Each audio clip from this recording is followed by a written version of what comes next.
حضرت عثمان غنی فرماتے ہیں کہ حضرت ابو بکر صدیق تو سارا مال لے آئے تھے، جناب عمر آدھا لے آئے تھے، مولا علی شیر خدا نے جی کھول کے دیا تھا، لیکن 800 گھوڑے بما پالان کی ضرورت تھی، یعنی 800 فوجیوں کا خرچہ۔ اپنے لفظوں میں بات کر رہا ہوں،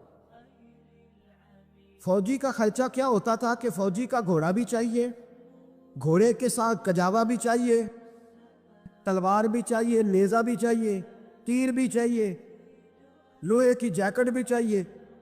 حضرت عثمان غنی کہتے ہیں نبی پاک نے اعلان کرنا شروع کیا، ایک دفعہ اعلان کیا تو میں نے کہا حضور 200 فوجی کا خرچہ میرا۔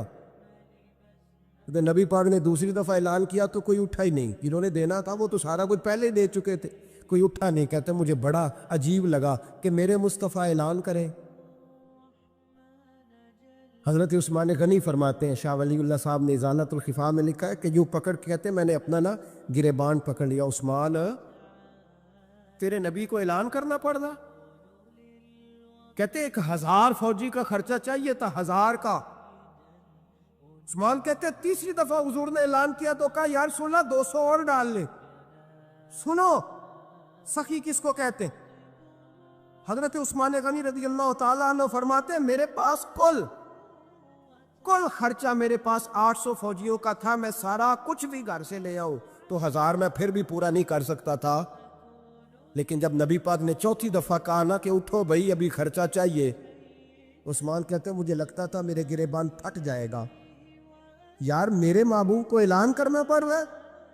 عثمان غنی فرماتے میں اٹھ کے کھڑا ہوا، میں نے کہا حضور اب آپ نے اعلان نہیں کرنا، آپ 1000 ہی میرے کھاتے میں ڈال دیں، میں سب کا بندوبست کرا دوں گا۔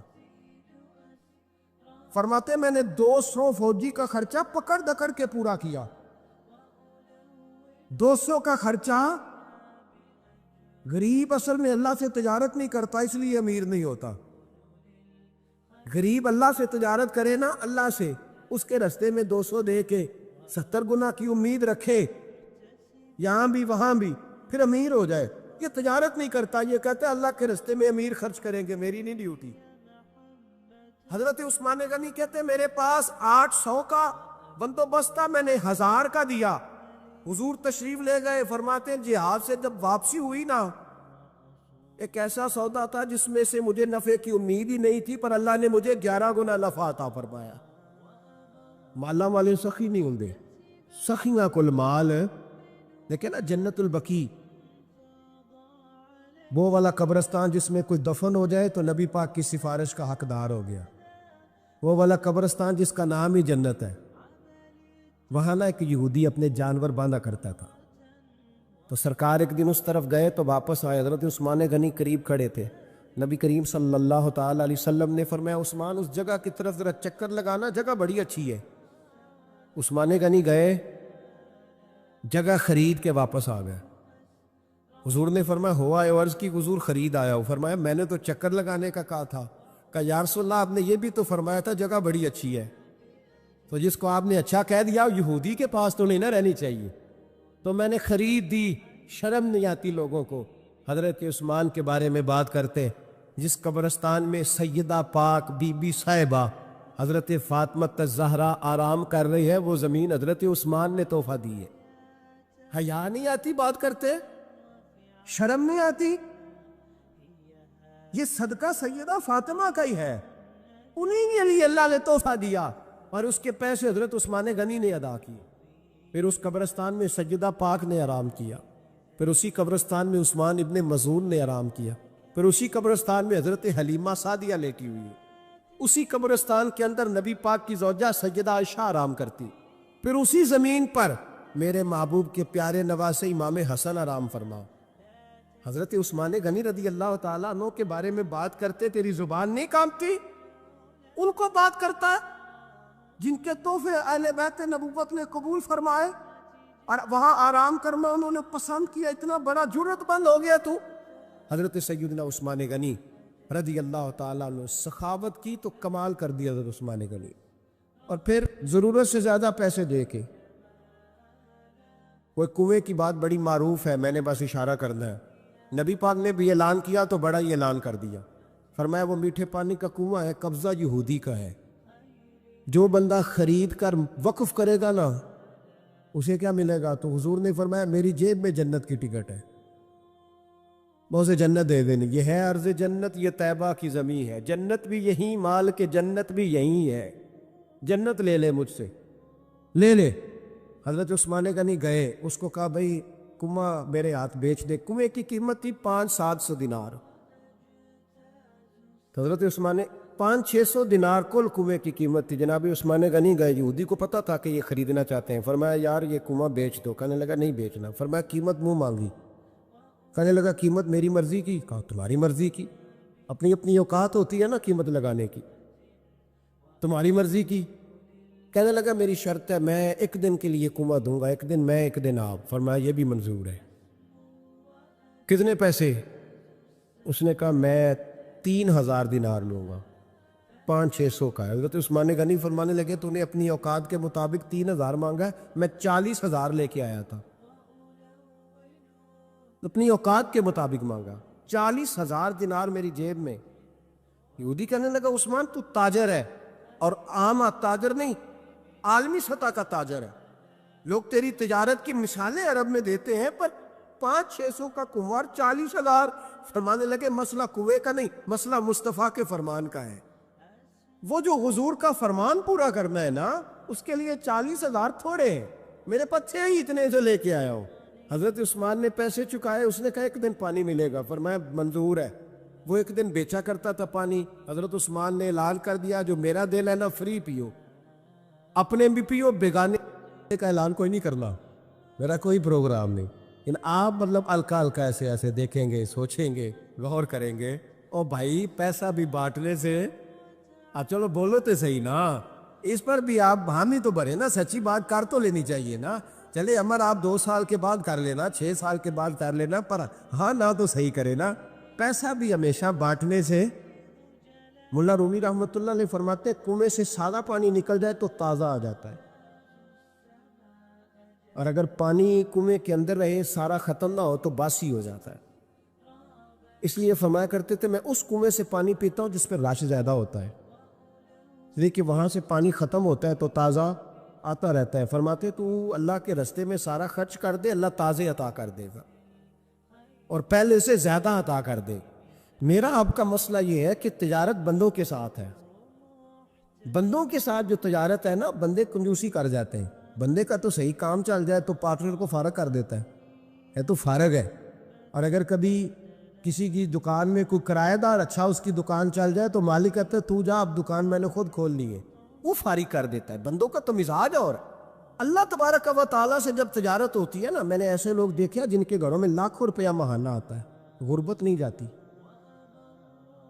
ان کو سوچنا چاہیے کہ کثرت والا پیسہ آیا ہے پر برکت والا نہیں آیا۔ حضرت عثمان غنی رضی اللہ تعالیٰ عنہ فرماتے ہیں کہ میں نے پہلے بھی میں بڑا تاجر تھا، لیکن جب سے مصطفیٰ کے نام پر خرچ کرنا شروع کیا، پھر کہاں کہاں سے آیا کب، اور بڑی سیانی بات فرماتے ہیں۔ آپ فرماتے ہیں میں کلمہ پڑھنے سے پہلے تجارت کو وقت زیادہ دیتا تھا، اور مسلمان ہونے کے بعد میں نے تجارت کو ٹائم تھوڑا دیا، پر اللہ نے روزی مجھے زیادہ عطا فرمائی۔ اس لیے برکت پر ہماری توجہ نہیں رہی، غیبی خزانوں پر خیال ہم نے چھوڑ دیا ہے۔ غیبی خزانوں سے جو چیز ملتی ہے وہ زیادہ ملتی، جو مادی ذرائع سے ملتی ہے وہ چیز کم ہوتی۔ حضرت عثمان غنی پر الزام لگا جب آپ کا دور حکومت تھا، یہ یاد رکھیں کہ سب سے زیادہ الزامات حضرت عثمان غنی پہ لگائے گئے۔ جن بندوں کے قد کاٹ زیادہ ہوتے ہیں ان کے خلاف پراپوگنڈے بھی لمبے چوڑے ہی ہوتے ہیں۔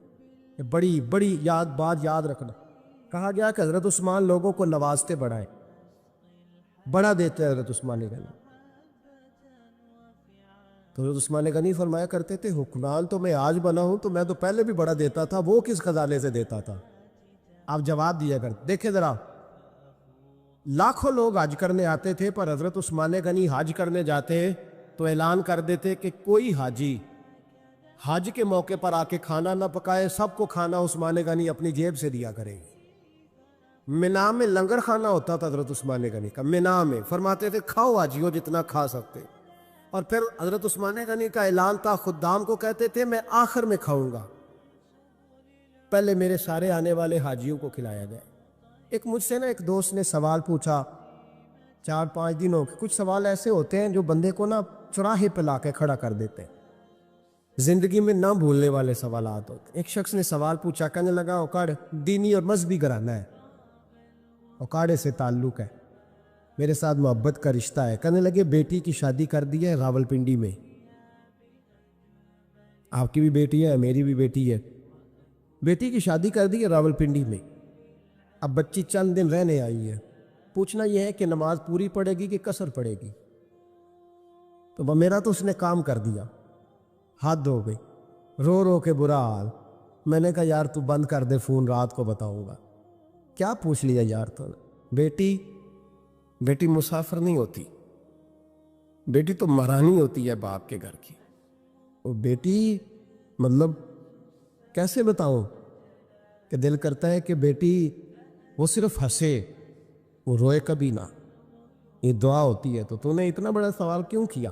بہرحال علماء کو کچھ چیزوں کے جواب دینے پڑتے ہیں. میں نے کہا میں رات کو بتاؤں گا. رات کو پھر فون آیا کہ آپ وہ بڑی جلدی جواب دینے کے عادی ہیں تو دیر کیوں کر دی؟ تو میں نے کہا یار جواب تو میرے پاس تھا لیکن ہمت نہیں تھی ابھی. تو میں نے کہا کہ اگر تو بیٹی آئی ہے والد کے گھر میں اور ابا جی کا پروگرام ہے اسے جائیداد میں سے حصہ دینے کا، تو پھر تو بیٹی نماز پوری پڑے گی. لیکن اگر ابا جی نے علیحدہ کر کے انگوٹھا لگوانا ہے تو پھر بیٹی مسافر ہے. اگر ابا جی نے اس کو علیحدہ کر کے انگوٹھا لگوانا ہے نا کہ دے دے بھائیوں کو، خیر ہے تیری شادی پہ خرچہ کر دیا ہے. اگر ابا جی کے دل میں نے کہا یہ ابے سے فتویٰ پوچھ لو، اگر ابا جی کے دل میں چور ہے نا کہ بیٹی کو دینا کچھ نہیں، تو پھر بیٹی نے نماز قصر پڑھنی ہے. اس لیے کہ پھر وہ وہاں حصے دار. اس کی دلیل حضرت عثمان غنی رضی اللہ تعالیٰ عنہ حج کے لیے تشریف لے گئے تو لوگوں نے حضرت عثمان غنی سے کہا کہ نبی پاک بھی قصر نماز پڑھتے تھے، حضرت عمر بھی حج کے موقع پر قصر پڑھتے، حضرت ابو بکر بھی، آپ کیوں پوری پڑھتے؟ فرمایا ان کا مکے میں گھر کوئی نہیں تھا، میرے تو پورے کے پورے باغ ہیں، تو میں یہاں مسافر نہیں ہوں، میں یہاں مقیم ہوں. تو اگر تو بیٹی کا حصہ بھی ہے ابا جی کے گھر میں تو پھر وہ نماز پوری پڑے گی. لیکن اگر ابا جی نے اللہ تعالیٰ خیر فرمائے بیٹوں کے حق میں فیصلہ سنا دیا ہے اور انہوں نے بیٹی سے کہہ دیا ہے کہ چھوڑ، جو بیٹیاں حصہ لیتی ہیں ان کے بھائی نہیں ملتے تو نہ ملے بھائی، کوئی عرض نہیں. ضروری ہے ظالم بھائیوں سے رابطہ رکھنا جو کھا جائے بہنوں کا حصہ. والد ظالم ہے، ظالم ہے باپ، بیٹے کو حصہ دیتا ہے بیٹی کو نہیں دیتا. اور یہ 1.5 مربے والے جاگیردار کی بات نہیں کر رہا، جس کا 4 مرلے کا مکان ہے اس کی بیٹی کا بھی حصہ بنتا ہے. کیوں کھاتے ہیں بیٹیوں کا حصہ؟ ڈر نہیں آتا اللہ تعالیٰ سے؟ کیوں کھاتے ہیں لوگ بیٹیوں کا حصہ؟ جب اللہ رسول نے رکھا ہے تو کیوں کھا جاتے؟ اور پھر کہتے ہیں جناب بڑا پیار ہے بیٹی سے، رونے دھونے کے لیے پیار ہے. تو یاد رکھے حضرت عثمان غنی رضی اللہ تعالیٰ عنہ کا لنگر چلتا تھا. تو میرے بھائی ایک اور بہت بڑی خوبی حضرت عثمان غنی کی، تیسری، وہ یہ تھی کہ آپ میں اللہ نے بہت زیادہ حیا رکھی تھی. آج نا اگر آپ ناراض نہ ہو تو ہماری حکومتوں میں جو بدتمیز زیادہ ہوتا ہے اس کا عہدہ زیادہ ہوتا ہے، اس کو اچھا عہدہ ملتا ہے جو بدتمیزی زیادہ کرتا ہے. اور ہمارے ہاں نوجوان سمجھتے ہیں کہ کھل کے پھرنا، کھل کے کھانا، مرضی کا لباس پہننا. ہمارے ایک بزرگ فرمایا کرتے تھے جب سے پیسے لوگوں کے پاس زیادہ آئے ہیں لباس چھوٹے ہو گئے، پیسہ زیادہ آ گیا کپڑے جسموں پہ سکڑ گئے. لوگ سمجھتے ہیں کہ بس جو دل میں آئے کہہ دینے کا نام جمہوریت ہے، آزادی رائے ہے. حضرت عثمان غنی رضی اللہ تعالیٰ عنہ شرم و حیا کے پیکر تھے. بڑا پیسہ تھا، بڑا کچھ تھا، لوگ ڈرتے تھے، سردار بھی تھے، جو چاہتے کر سکتے، روب طاری ہوتا. لیکن عثمان غنی کو جب بھی کوئی دیکھتا تھا کسی کونے میں بیٹھے نظر آتے، چھپے ہوئے، پیچھے، شرم و حیا، نفاست پسندی، بڑھ بڑھ کے آگے ہونا، ہر ویڈیو میں شامل ہونے کی کوشش کرنے کا نام پیار نہیں ہے. نفاست پسند جو لوگ ہوتے ہیں وہ اکثر چھپے ہوئے ہوتے ہیں، ان کا پتہ ہی نہیں ہوتا لوگوں کو کہ پیچھے دراصل ہے کون. دیکھیے نا بڑی معروف حدیث ہے صحیح مسلم میں، نبی پاک صلی اللہ علیہ وسلم آرام فرما رہے تھے، حضور نے تامت مبارک باندھی ہوئی تھی، لیٹے ہوئے تھے سرکار. تو جب آدمی لیٹتے تھے نا، ہمارے بزرگ بھی جب لیٹتے ہیں تو تامت کو سمیٹا کرتے تھے تو گھٹنوں تک آ جاتی. دیکھا نا آپ نے، گھٹنوں تک تامت آ جاتی جب لیٹتے. تو سرکار بھی لیٹے تھے، پردے کی ابھی آیتیں نہیں آئی تھی، دروازے پہ دستک ہوئی. حضرت عائشہ صدیقہ عرض کرنے لگی یا رسول اللہ میرے ابا جان جناب ابو بکر صدیق آئے. حضور نے فرمایا بلا لو. حضرت عائشہ کہتی ہیں وہ آ کے بیٹھ گئے, حضور لیٹے رہے. پھر دستک ہوئی, اب کون ہے؟ کہ سیدنا فاروق اعظم. کہا عائشہ آپ ساتھ والے حجرے میں چلی جاؤ. اماں جی وہاں چلی گئیں. تھوڑی دیر کے بعد حضرت عمر آئے, حضور لیٹے رہے. جناب عائشہ کہتی ہیں پھر دستک ہوئی, اب کون ہے؟ فرمایا عثمان غنی. نبی کریم نے فرمایا اسے کہو ذرا ٹھہر جائے. حضرت عثمان ٹھہرے تو حضور اٹھ کے بیٹھے, تہمد مبارک کو ٹھیک کیا, پھر اپنے کرتے مبارک کو سیدھا کیا, پھر دستار کو سیدھا کیا. فرمایا اب بلاؤ عثمان غنی کو. حالانکہ جاہو جلال حضرت عمر کا زیادہ ہے, حالانکہ وقار مقام حضرت صدیق اکبر کا زیادہ ہے. اب بلاؤ عثمان غنی کو. حضرت عثمان غنی رضی اللہ تعالیٰ عنہ آئے, بیٹھے, بات چیت ہوئی, تینوں چلے گئے. حضرت عائشہ صدیقہ کہتی ہے میرے ذہن میں سوال رہ گیا. میں نے عرض کی یا رسول اللہ صلی اللہ تعالیٰ علیہ وسلم, وہ دو لوگ آئے, آپ بیٹھے رہے, عثمان آئے تو آپ نے اہتمام کیا. کیا لفظ ہے, اور لفظوں میں تاثیر ہے, اور جملے دو کہیں نبی پاک نے, لیکن کتنا بڑا ان کا مرتبہ بیان کیا. فرمایا عائشہ میں اس شخص سے حیا نہ کروں جس سے اللہ کے فرشتے بھی حیا کرتے, میں اس سے حیا نہ کروں جس سے اللہ کے فرشتے بھی حیا کرتے. حضرت عثمان غنی فرمایا کرتے تھے میں نے جب سے حضور کا چہرہ دیکھا ہے دوبارہ پلٹ کے اپنی شرمگاہ بھی کبھی نہیں دیکھی, ویا میں نے اپنی آنکھوں کا وضو نہیں توڑا جب سے حضور کا. فرماتے جب سے یہ ہاتھ نبی پاک کو بیعت کے لیے دیا ہے پھر گندگی میں نہیں جانے دیا میں نے سیدھا ہاتھ. حضرت عثمان غنی فرمایا کرتے تھے میں اپنے گھر کے اندر اپنے غسل خانے میں چار دیواری کے اندر بھی کپڑوں سمیت غسل کرتا ہوں, مجھے حیا کی ہے غسل خانے میں بھی کپڑے. اور سنو ایک اور بڑی بات اہم, حضرت بشر حافی کا سارا شہر قدر کرتا, پیار کرتا, اور صرف انسان نہیں جانور بھی ان کی قدر کر لے. وہ ننگے پاؤں چلتے تھے تو جانور بغداد کی گلیوں میں گوبر نہیں کرتے. کہ رب کریم کا بندہ جا رہا ہے, اللہ کے ولیوں کی تو جانور بھی حیا کر رہے ہیں. وہ بغداد کا ایک تاجر کہتا مجھے نہیں جی بابا اچھا لگتا. کچھ لوگ ہیں نا سٹائل ذرا ہٹ کے, یعنی سب سے الگ بات کرنی ہے, علیحدہ بولی بولنی, مجھے نہیں. بھی تمہیں کیوں نہیں اچھے لگتے؟ کہنے لگا جی یہ جمعے والے دن نا جمعے کے فرض پڑھ کے چلے جاتے ہیں, باقی نماز نہیں پڑھتے مسجد میں. مسجد میں کون سی نماز پڑھنی ضروری ہے جی؟ تو باقی جس کا جہاں دل کرے وہاں آپ پابندی لگا سکتے ہیں. میرے ایک مدرسے کا طالب علم تھا تو کچھ لوگ میرے پاس آئے, کہنے لگے پیر صاحب بچہ دے دے نماز پڑھانے کے لیے. دے دیا, پھر شکایت آ گئی, کہنے لگے عصر کی پہلی 4 سنتیں نہیں پڑھتا اور عشاء کی پہلی 4 سنتیں نہیں پڑھتا. میں نے کہا واپس کر دو. کہنے لگے جی آپ تو ناراض ہو گئے. میں نے کہا یار جس چیز کی پابندی اللہ رسول نہیں لگاتے تم کیوں لگاتے ہو؟ رب رسول اگر وہ سنتیں ضروری ہوتی تو فرض کر دی جاتی. تو جس کی اللہ رسول پابندی نہیں لگا رہے, ہمارا عجیب مزاج ہے نا, اس کی ہم پابندی لگاتے. کتنی غلط بات. اور میں چاہے چوتھی رکعت میں شامل ہوں, امام صاحب پر پابندی ہے کہ نہ وہ بچہ دیکھیں نہ بیمار دیکھیں, وہ اذان سے پہلے مسجد آئیں اور جب تک آخری سیٹھ باہر نہ نکلے وہ باہر نہ جائیں.